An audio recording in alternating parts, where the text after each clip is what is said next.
Bismillahirrahmanirrahim. Assalamualaikum warahmatullahi wabarakatuh.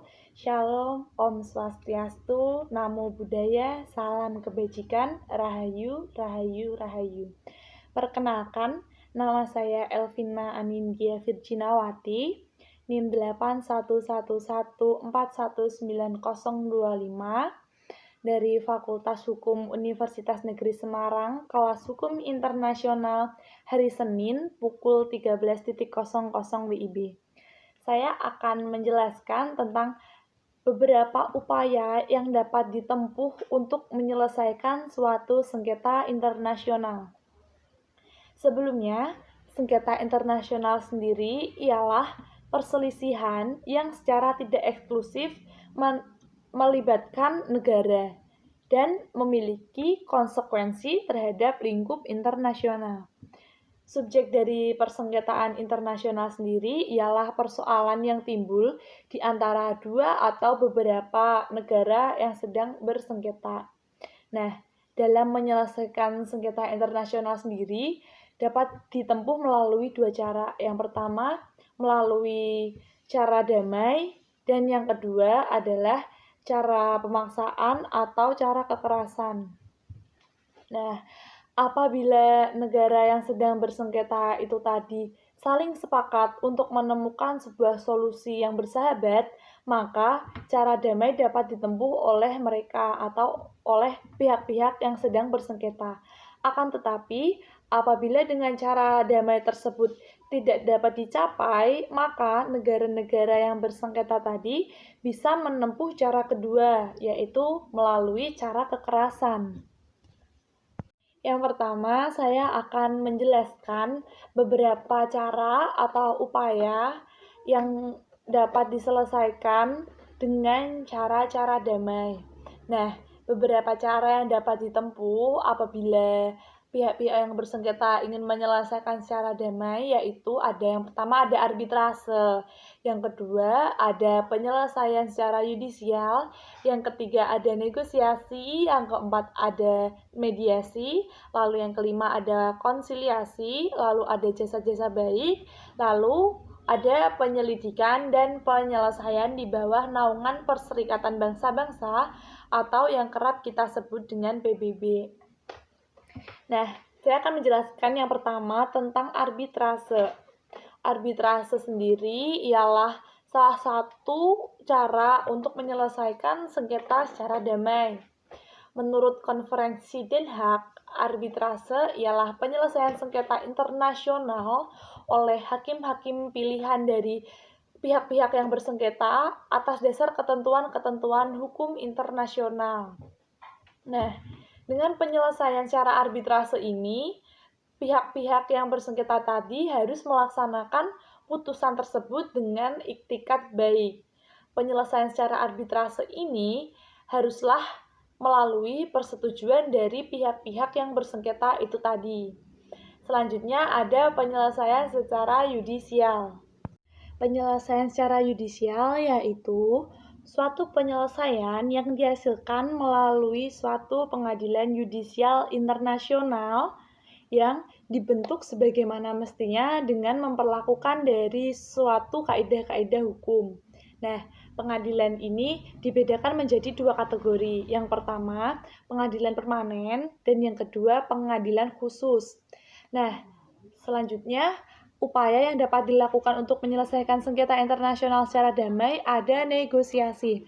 Negosiasi atau yang kerap kita sebut dengan perundingan. Nah, dengan cara negosiasi atau salah satu upaya pertukaran pendapat atau usul-usul dari beberapa pihak yang bersengketa itu dengan cara diskusi untuk mencari kemungkinan tercapainya penyelesaian dari sengketa itu tadi. Nah, negosiasi ini melibatkan diskusi secara langsung pihak-pihak yang bersengketa. Akan tetapi, mereka tidak melibatkan pihak ketiga di antara mereka. Jadi hanya negara-negara atau pihak-pihak yang bersengketa itu saja yang menyelesaikan masalahnya tanpa bantuan dari pihak-pihak lain. Nah, dalam proses negosiasi ini ada segi positif dan negatifnya nih. Yang pertama, segi positifnya itu pihak-pihak yang bersengketa ini secara langsung dengan pihak-pihak yang bersengketa ini ya secara langsung itu menyelesaikan sengketanya. Mereka saling berdiskusi satu sama lain secara langsung tanpa menggunakan pihak-pihak ketiga. Sisi positif yang selanjutnya yaitu para pihak yang bersengketa ini mereka bebas untuk menentukan bagaimana penyelesaian sengketa ini secara negosiasi tersebut. Nah, jadi mereka ini tuh sepakat cara bersama menyelesaikan dengan cara apa gitu, mereka bisa menentukan sendiri. Selanjutnya, para pihak yang bersengketa ini sama-sama mengawasi jalannya diskusi itu, jalannya penyelesaian sengketa itu. Mereka mengawasi dari prosedurnya hingga penyelesaiannya. Jadi mereka secara langsung mengawasi sendiri. Selanjutnya, sisi positifnya ada negosiasi itu menghindari dari perhatian publik dan tekanan politik di dalam negeri para pihak-pihak yang sedang bertikai itu. Nah, di dalam negosiasi juga para pihaknya dapat sama-sama saling berupaya menemukan cara penyelesaian sengketa tersebut secara damai. Nah, mereka juga bisa saling menerima, saling bertukar pendapat. Juga di dalam negosiasi ini tidak terdapat pihak yang memiliki kekuatan dengan pihak yang kalah. Tidak ada pihak yang menang, tidak ada pihak yang kalah, akan tetapi mereka sama-sama berupaya untuk mengurangi kerugian. Jadi mereka akan menyepakati apabila mereka sudah menemukan suatu cara yang mereka pikir itu dapat di antara kedua belah pihak ini sama-sama menguntungkan. Nah, akan tetapi selain ada sisi positifnya, negosiasi ini juga memiliki sisi negatif. Selanjutnya, saya akan membahas sisi negatif dari negosiasi. Nah, sisi negatif dari negosiasi ialah apabila terjadi kedudukan kedua belah pihak ini tidak seimbang. Salah satu pihak ini kuat dan salah satunya lagi ini pihak yang lemah. Jadi, pihak yang kuat akan terus menekan pihak yang lemah agar mengikuti sesuai apa yang mereka mau. Nah, selanjutnya proses negosiasi ini juga relatif lama karena dalam penyelesaian secara negosiasi ini tidak ada batasan waktu yang ditentukan. Jadi mereka bisa melakukan diskusi tersebut sampai mereka menemukan titik di mana mereka ini saling sepakat tanpa memperhatikan berapa lama mereka melakukan diskusi tersebut. Nah, selain itu, apabila salah satu pihaknya ini terlalu keras dengan pendiriannya, maka dalam negosiasi ini juga prosesnya tidak akan produktif. Nah, ada cara lagi untuk menyelesaikan sengketa secara damai ialah mediasi. Nah, mediasi ini juga hampir sama dengan negosiasi. Yang membedakan hanyalah mediasi ini menggunakan pihak ketiga yang disebut sebagai mediator. Nah, mediator ini memiliki peran aktif untuk mencari solusi yang tepat. Bagaimana sih sengketa di antara beberapa pihak ini dapat berakhir? Si mediator ini mencari solusi, mencari kesepakatan yang bisa diterima oleh beberapa pihak yang sedang bertikai tersebut. Nah, yang dapat berperan menjadi mediator itu adalah bisa dari negara, bisa dari individu, maupun dari organisasi internasional. Selanjutnya, untuk menyelesaikan sengketa internasional secara damai, ada upaya yang dinamakan konsiliasi. Nah, konsiliasi ialah metode penyelesaian sengketa yang bersifat internasional di dalam suatu komisi yang dibentuk oleh pihak-pihak, baik yang sifatnya permanen maupun sementara berkaitan dengan proses penyelesaian sengketa. Nah, konsiliator ialah yang memberikan usulan, akan tetapi usulan tersebut tidak mempunyai kekuatan hukum.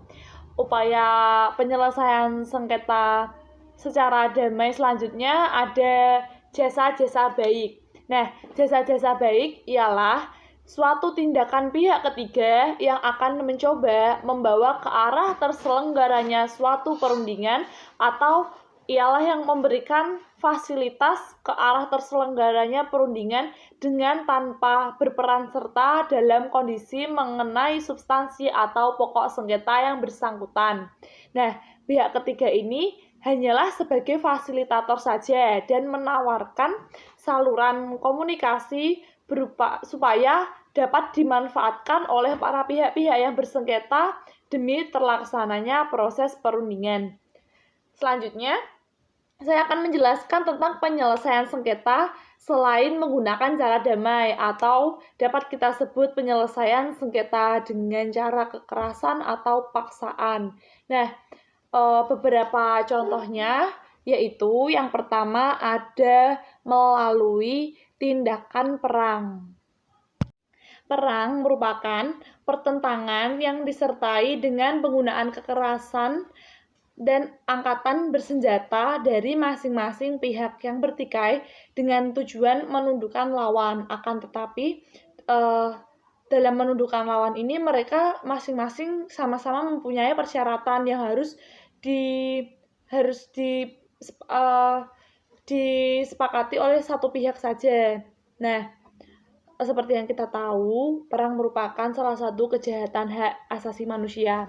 Akan tetapi, pada zaman dahulu Indonesia pernah melakukan upaya tersebut dalam upaya mengusir penjajah Belanda.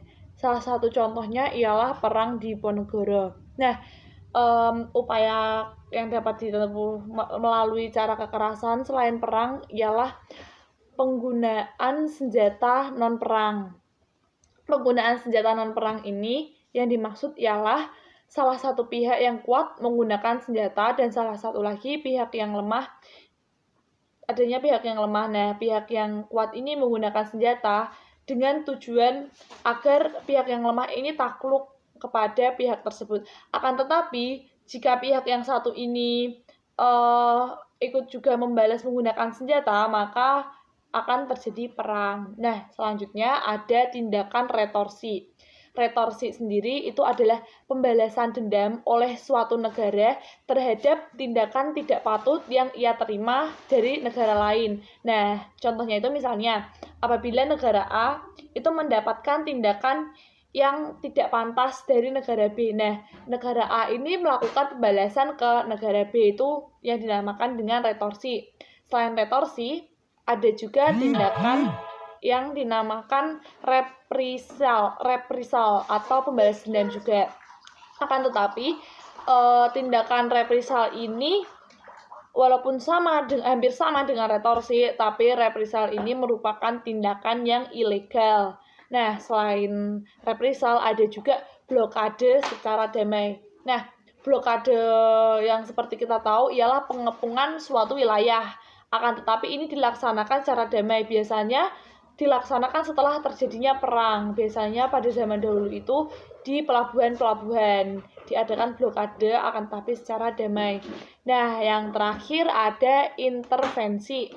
Intervensi seperti yang kita ketahui adalah campur tangan. Nah, akan tetapi intervensi pada konflik ini ialah campur tangan dari negara lain terhadap negara yang bertikai ini, akan tetapi negara ini itu melakukannya secara paksa, tidak dengan dimintai pertolongan dari pihak-pihak yang bertikai tersebut. Nah, dari penjelasan yang sudah saya paparkan tadi, kita ketahui bahwa ada banyak sekali cara yang dapat diselesaikan apabila kita hendak melakukan penyelesaian sengketa dari pihak-pihak yang internasional. Nah, ada dua cara, yaitu pertama secara damai dan yang kedua secara kekerasan. Yang dapat memilih penyelesaian secara damai atau kekerasan hanyalah pihak-pihak yang bertikai itu sendiri. Akan tetapi, sebaiknya dalam pelaksanaan penyelesaian suatu sengketa tersebut, sebaiknya kita lakukan secara damai. Sekian presentasi dari saya. Semoga bermanfaat bagi kita semua. Wassalamualaikum warahmatullahi wabarakatuh.